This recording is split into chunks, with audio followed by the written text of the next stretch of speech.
bikin bisnis dari garasi sampai punya belasan cabang dan jadi besar di Indonesia. Nah, ini bukan cuma cerita Apple loh. Jadi ternyata di Indonesia itu ada juga cerita yang seperti ini. Jadi gue lagi ngeliat salah satu portal berita dan ketemu berita yang ngebahas ini. Ada satu orang namanya Arifin Wijaya, di mana dia adalah pemilik dari Artindo Paint, perusahaan produsen dan distributor cat di tanah air. Nah, dengan kerja kerasnya beliau ini berhasil ngebawa Artindo Paint ke level yang beda banget sekarang, dengan awalnya cuma dari 4 orang. Dimulai dari tahun 2002 dengan 4 orang karyawan tadi di garasi rumah. Jadi kayak udah kayak Steve Jobs gitu ya, terus udah kayak siapa, Bill Gates gitu kan. Kan kalau kayak orang-orang di Amerika gitu kan, mereka bikin bisnis dari garasi gitu kan. Ya sebenarnya di Indonesia juga ternyata banyak gitu kan. Makanya jangan suka julid ya, kan suka banyak yang ngomong gini, aduh kalau yang bisa bikin bisnis mah kaya-kaya aja. Enggak aja gitu. Atau mungkin gini kali ya, memang kaya karena punya garasi. Kalau nggak punya garasi nggak kaya. Nggak just kidding gitu. Tapi maksudnya bisa dimulai dari manapun, karena banyak juga kan di Indonesia yang dimulai dari kamar kosan gitu. Karena setelah 10 tahun dari dibangunnya Artindo Paint, pada akhirnya mereka ekspansi di tahun 2012 dengan ngembangin konsep retail dan bangun pabrik produksi cat pertama di Tangerang. Ketika diwawancara dia bilang gini, apa yang telah kami capai hari ini adalah hasil dari kerja keras, ketekunan, kemampuan beradaptasi, dan inovasi kami gitu. Nah, ini adalah beberapa strategi yang digunain sama si Arifin Wijaya ini. Pertama, dia ngungkapin kalau beberapa strategi yang dilakukannya selama bisnis itu adalah memperhatikan pengembangan SDM internal. Nah, biasanya gini, kalau misalnya gue lihat nih ya, sama kayak bisnisnya yang kalau dilihat ya yang Gen Z gitu, ini kayaknya satu hal yang kurang diperhatiin gitu. Jadi kayak gini, kan suka ada yang nanya, karyawan atau tim itu aset atau beban sih buat perusahaan, bener nggak? Kalau misalnya gini, itu aset atau beban, gimana kita ngelihat? Kalau kita melihat mereka sebagai beban, ya kenapa jadi beban? Ya iyalah kan tiap bulan harus keluar gajian, bener nggak? Gajian, bonusan, THR-an, nah, bentar lagi kan. Nah, itu kan iya beban, bener nggak? Yang namanya beban ya berarti mereka bukannya mempercepat, tapi malah memperlambat gitu. Nah, tapi kalau kita lihat sebagai aset gitu ya, namanya aset juga kan semua perlu di-maintain, bener nggak? Perlu dirawat, bener nggak? Kalian misalnya punya rumah gitu kan, udah beli rumah kan nggak mungkin nggak dirawat. Bener nggak? Tapi ketika dirawat, rumah itu menghasilkan lagi gitu loh. Nah, itu adalah aset. Nah, di sini yang gue lihat adalah orang ini berarti benar-benar ngembangin SDM-nya.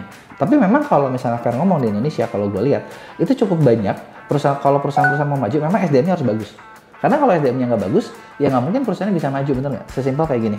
Kalian datang ke toko, terus yang ngelayaninnya jutek, nyebelin, gitu kan. Kenapa jutek nyebelin? Ternyata gajiannya kurang, ditunggak terus lagi. Wajar kan, maksudnya mereka jutek jadi nyebelin gitu kan, malas sebenarnya. Itu kan bikin orang mau beli ke toko kalian makin nggak mau. Dan ketika orang bikin ke toko kalian makin nggak mau, kalian yang rugi, bener ya. Makanya ini adalah hal simpel yang sebenarnya perlu perhatiin gitu. Jangan sampai ya kayak kan suka banyak bos yang kayak gimana ya, gaji itu serendah-rendahnya, kerja sekeras-kerasnya, dipecut bagai kuda gitu ya. Jangan gitu-gitu banget lah ya. Terus yang kedua, seluruh tim Artindo ngejalanin nilai-nilai perusahaan melalui budaya 5K yang merupakan singkatan dari komitmen, kepemimpinan, kualitas, kebersamaan, dan kesejahteraan karyawan. Nah, biasanya perusahaan besar itu pasti punya slogan-slogan tertentu yang itu bakal jadi value perusahaan dan bikin perusahaan makin jalan gitu. Nah, coba kalian cek deh, kalian udah ada belum? Terus ketiga, selain itu strategi lainnya adalah ngembangin berbagai variasi produk yang sesuai dengan kebutuhan pelanggan di Indonesia. Nah, ini juga hal simpel, tapi ini memang ngaruh banget. Karena gini, kita harus sadar, sekarang tuh zaman tuh berubah cepat banget, bener nggak? Jadi kayak apa yang hari ini laku, bisa jadi bulan depan nggak laku. Gitu kan, apa yang bulan depan nggak laku, tau-tau mendadak laku keras.